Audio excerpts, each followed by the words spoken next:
as well. I mean, Orin is open, so gonna be locked in by OMG because hey, who wouldn't want a very tanky frontliner, right? Yes. And now we're gonna be seeing Kha'Zix making his way into the Rift for game number 2.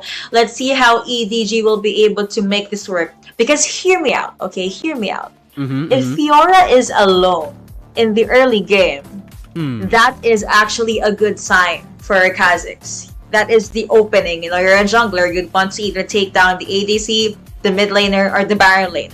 And Fiora was a problem for EDG in game number 1. You know who else, if they're alone in the early game, is gonna be scared of the Roach? The Zeri. If the Zeri's alone in the early game and is targeted by that Kha'Zix, it's gonna be absolutely terrifying. But here we go. There's no ADC yet on the side of EDG now, so take a see what they're going to be picking up. I mean, there's a lot of still available champions here. A lot of the ADC bans are out this time. Oh, and they're going for Illusion. It seems like I'm liking this. A little bit of early game presence, and they're going to be locking it up here. Yuko, can't wait to see this. You've been seeing a lot of Lucian priority recently. Banned away from the last game, of course, but now they're going to be locking it up, and the response immediately is going to be more tankiness, because that's the one thing that Lucian doesn't necessarily have to do the tools to deal with, is these tanky champions.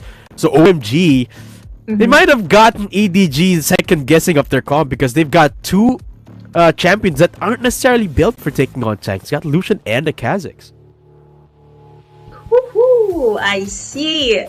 A Ninja making her way into the Rift. That's gonna be a Kali being locked in by OMG. And okay, I just have to say this. Kai'Sa and Lucian were banned in game number 1. Now they're open. They're up for grabs, and they get picked up by EDG this time around, right? Why not use both? And okay, I'm kinda scared for Lucian's life right now, solely because if you're the Kali, well, you're an assassin. You can do anything. You're, you know, just get 3-4 kills in the early game. You're technically a boss in the Rift. Now that is the question. Will OMG be able to replicate what they did in game number 1? Or will they try to be dominant in the early game for game number 2? Well, one thing's for sure. I think OMG have a better starting point in this game, because EDG has got a very peculiar comp. They got 2 ADCs, Kai'Sa and Illusion.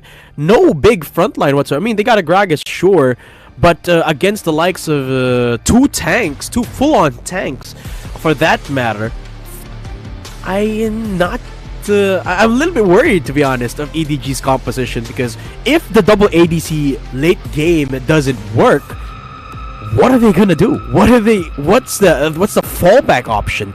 I'm not sure if they can even look for isolated fights, because even when one of their players gets isolated, they have a lot of escape potential. You talk about a Kali, right? Talk about an Ornn that's so tanky. Talk about Fiora. The only feasible option here for 0711 is that Zeri, and you're almost certain that Zeri is never going to be alone. So that's what I'm worried of for EDG's comp here, is apart from the fact that they have a Kha'Zix that banks on isolation, they have 2 ADCs that need so much to find that impact. And I think there's so many conditionals here on the comp of EDG. Whereas for OMG, it's just look for fights. they got a volley bear. They can just look for fights. And speaking of looking for fights, it looks like Hugh is already trying to... I mean, of course, there's no damage yet for Zeri, but they are doing their best to be able to push back the ADC as well as support for the side of EDG. Kai'Sa with that beautiful Star Guardian skin. Looks like they're going to be forced to take a few steps back under the turret. And going back to what you said, I do agree that... Okay, EDG's composition here is beautiful. High risk, high reward, a lot of damage output, but I get your point. Sometimes it's difficult to try and survive the early game, and you do have the question that what if the double ADC composition does not work? Who is gonna be their safety net? Honestly, my money is on Kha'Zix or maybe Jax, but no one can dish out a lot of damage like Lucian and Kaisa, and that's what I'm concerned about. I guess if worse comes to worse, EDG is gonna have to forcibly take the pick-off composition or pick-off plan, just to make sure that Fiora won't snowball, Lazeri won't snowball, Volibear will definitely snowball because, you know, he's Volibear, hehe. But, so it's a lot of all of these team fights, or, you know, all of these chess movements we're going to be seeing in the Rift. Yeah, I mean, they kind of have to go for that bump, for that strat, right? Oh, fun fact here, SMK achieved a KDA of 10. Wow. He achieved a KDA of 10 in the last game. That's mind-boggling in a professional game like this. But let's see if you're going to be able to perform again this time. EDG, again, very interesting composition. How are they going to execute this is a very complicated matter.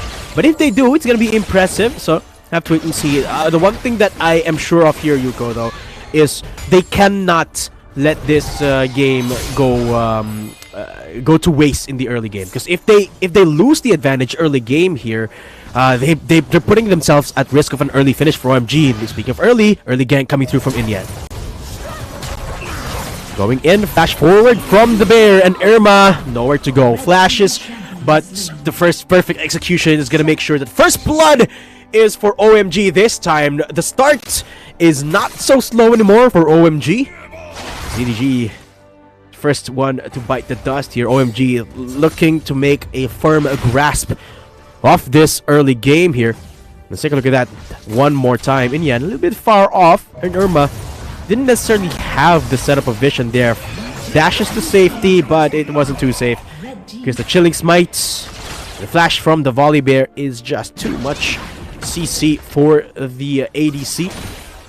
And that's going to be the first blood against that mid laner as well. OMG off to a great early game here. That could mean wonders for the rotation patterns here of the Volibear. Could signal an early Rift Herald for them. One thing that they weren't able to secure in that last game. Grand challenge on the top lane. Zhang with the counter-strike. A little bit late on the trigger, but the flash is there from both of the EDG players. And they execute the Fiora. Zhang playing that to perfection. And that's the trade-off going to be there. 1-1 is the score as we approach the 4.5 minute mark.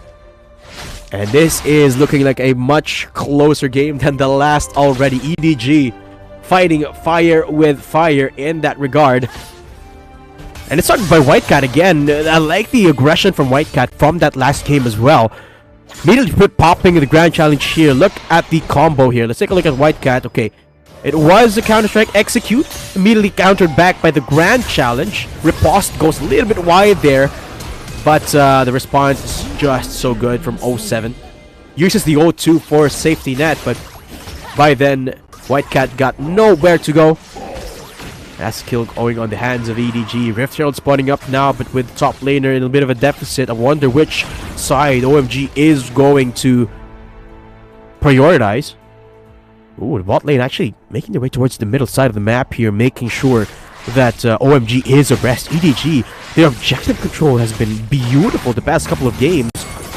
OMG again forced to take the Drake. This time it's the ice.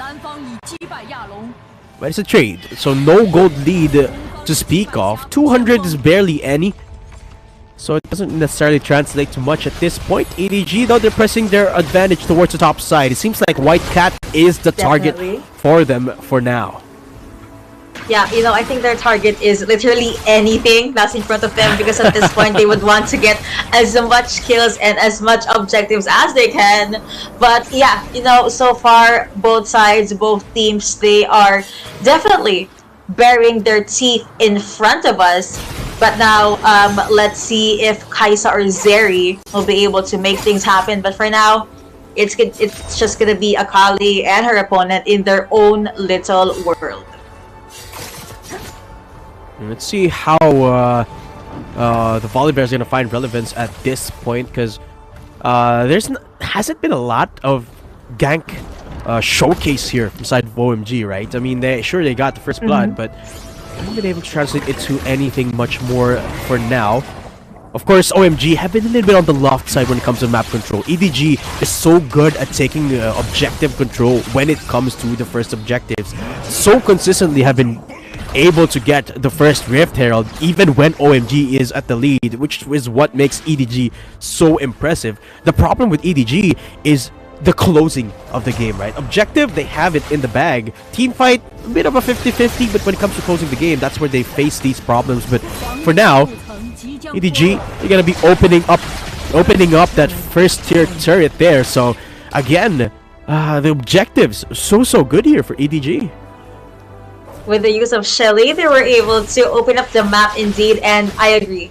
Objective is the name of the game for EDG in game number 2. They want to be defensive while they are aggressive, you know? And so far, it's working really well for them. And here is the Coca-Cola first turret down.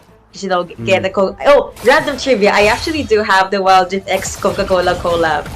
Oh. I was able to get it. It's cool. But anyway, back to the game. It will be Akali alongside Ornn. The shuriken flip was not able to connect onto Gaga's solution. Gonna try to see if they can get a target as well. Ultimate has been popped just to make sure that Akali as well as Ornn will not be able to go anywhere near them. Which I think I know it's an ultimate. It should be worth it. But that is an Akali that can literally dive you under turret. A little bit too much for comfort, and with that, Lucian says goodbye. Okay. 1v1 on the top side. White Cat losing a bit of a trade there. Meanwhile, knockup comes in. Yep, that's gonna be the jump in as well, but it looks like they're gonna have to say goodbye through the cast. Here comes Kaisa with the Iketan Raid. A lot of damage being taken. Void Seeker will be taken. Not gonna kill anyone, but at the top lane, that's gonna be a 1v1 White Cat under turret. But Zhang, so close. At least he was able to get the turret, you know? Champions come back, but turrets don't. Yeah, Zhang has just been the nightmare of White Cat this entire series. Hasn't been able to catch a break. And not until later on where White Cat finds their rhythm. But when it comes to the laning phase, Zhang's got him figured out. So that's again another turret in favor of EDG's solo laner, Baron laner. And OMG, well, they had a good start in this game, but unfortunately, it fell short again of taking control of this mid game. So it's gonna have to be back to the late game now, where remember EDG has 2 ADCs. So that's gonna be a bit of a tough prospect to ask, but I guess we'll have to wait and see. It is still it's too early to count our eggs. I don't think we are at that point where we got 2-3 items on the ADCs yet. So OMG can still look for pressure points here against EDG. But the state of the map is 7-Eleven is just taking all of these objectives, taking even the blue buffs here from OMG. Everything I see is mine. That's his motto in game number 2. But now with the Drake up, let's see if OMG or EDG will be able to pull the trigger. And as I'm saying that, the Kazakh's just making his own little path, clearing the blast cone, but looks like that's gonna be a focus onto one. Huawei gets out of damage and actually gets sniped down. He will be taken down by Lucian, Inyan, as well as White Cat alongside you. They're forced to take a few steps back. One champion down for the side, and looks like EDG. They are happy with that trade. They get the Drake, and they can actually force a fight here if they're confident enough, but instead Gragas just rolls out the casket. And it's gonna be a love tap, a try from you, but if Kazakh is not gonna commit, not gonna jump, maybe he won't, but that's gonna be a TP cancelled! That's gonna be Fiora going with the chase, that's gonna be the kill, most likely going on to Fiora as well. Here is Zhang, gets exhausted, gets slowed, being chased by not 1, not 2, but 3 champions from OMG. You have Ornn as well as Vida currently on to Kaisa, and she took a lot of damage. Here is Gragas as well. Zeri in the backline being able to chase. As far as I see, SMK is there to greet everyone. Kaisa gets bursted down, and with that, I strongly believe it is a victory going over to OMG. Beautiful Horror the Forge got there, catching Alone off guard. Wow, I think that was a blind ult coming through from the Ord, getting the knock-up on the Kai'Sa there, gets them that shutdown, that icing on the Kai'Sa kill. That's beautiful, massive there for OMG. They got the punish on the Jax as well. So it is, well, it's reaping day for OMG. Finally, they catch a break now. EDG, they've been winning fights left, right, and center, but this catch from White Cat is beautiful. 0711 getting caught pants down, and then Zhang survived for so long. I'm not sure how Zhang survived for so long. Actually, Jax slims, I guess. But finally goes down, and then this ult, look, doesn't even see where Alone. Actually, he does see where Alone is. There was a ward right there, but nets them off this kill on the Kai'Sa, and I think this is the way for OMG to get back in control of this series, of this game. And I think they should let them have at least one objective, at least one turret or one Drake.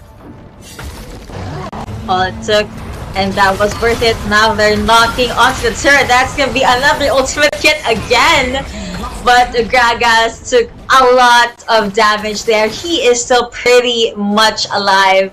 But you know, things are looking pretty well for OMG now.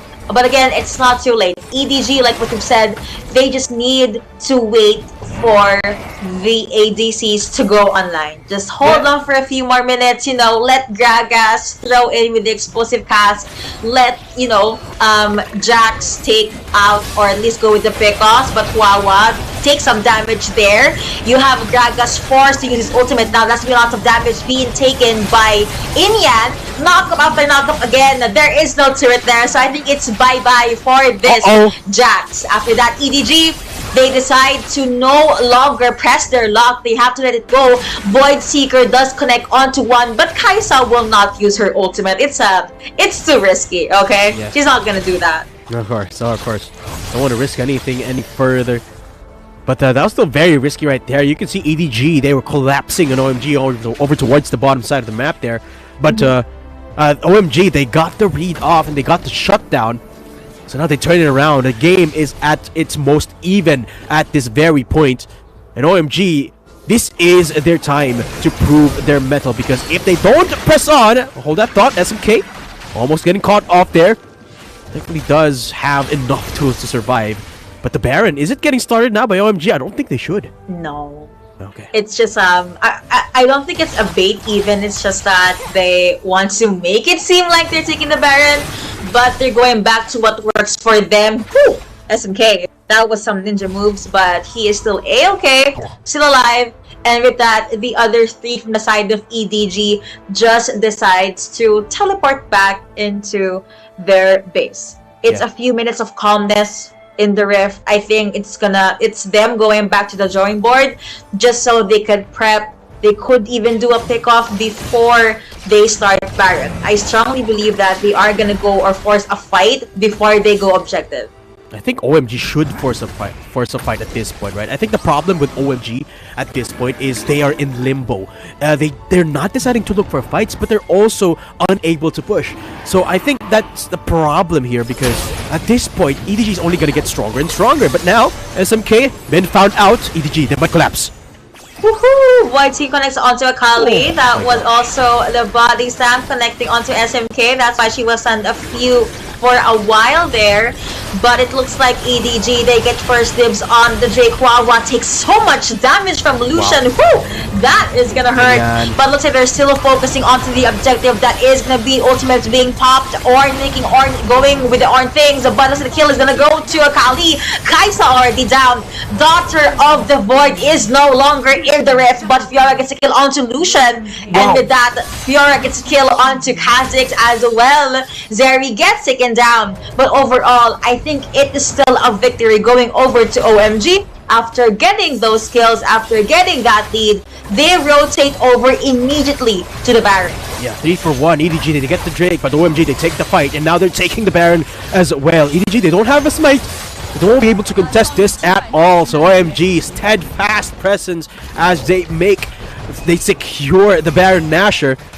They're gonna start to make their way towards that inhibitor, towards that base. Let's take a look at what happened again there. Inyan making his way towards the mid stuff right here. Let's take a look at how he's going to make his way there. Just walking straight up to it as the Baron as his Drake gets chipped down to 3,000.